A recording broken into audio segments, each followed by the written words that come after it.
სალამი. დღეს ვისაუბრებთ, როგორ შეგიძლიათ განათავსოთ თქვენი მასალები ოულიზე. ჯერ გაუხსნათ ოული წერტილით თეკი და შევიდეთ ჩვენს ანგარიშზე. ადმინ პანელზე გამოჩნდება ჩვენს მიერ უკვე შექმნილი კურსი.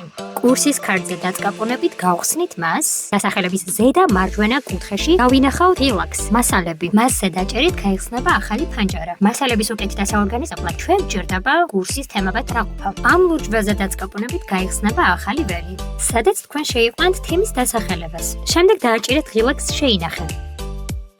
ამის შემდეგ უნდა დაამატოთ ქვეთემი. Hilux-ზე დაჭერით ქვეთემის დამატება. შეიყვანეთ ქვეთემის დასახელება და შეინახეთ. თემის და ქვეთემის დამატების შემდეგ შეგვიძლია მასალის განთავსება, Hilux-ზე დაჭერით ფაილის დამატება. გაიხსნება ახალი ფანჯარა, სადაც ჯერ უნდა აირჩიოთ ფაილის ენა. მარჯვენა კუთხეში მდებარე ჩამოსაშლელი ისრის დაჭერით გამოჩნდება ენათა სია და იქიდან აირჩევთ შესაბამის ენას. შემდეგ შეიყვანთ ფაილის სათაურს.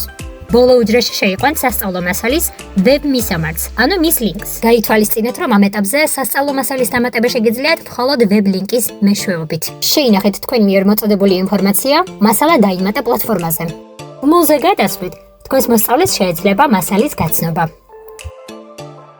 მარჯვენა კუთხეში მდებარე ქვედა სამ წერტილზე დაჭერით, თქვენ შეგიძლიათ დაარედაქტიროთ ან წაშალოთ კონკრეტული მასალა. თემის დასახელების გასწვრივ მდებარე სამ წერტილზე დაჭერით, თქვენ შეგიძლიათ დაარედაქტიროთ თემის დასახელება, ან კიდევ საერთოდ წაშალოთ ის. შემდეგ შეიყვანეთ შესაბამისი ცვლილება და შეინახეთ. თემის წასაშლელად კი უნდა აირჩიოთ მეორე ველი, სადაც წითლად არის დაწერილი წაშალე. აქ თქვენ უნდა დაადასტუროთ, რომ ნამდვილად გინდათ თემის ან ქვეთემის წაშლა.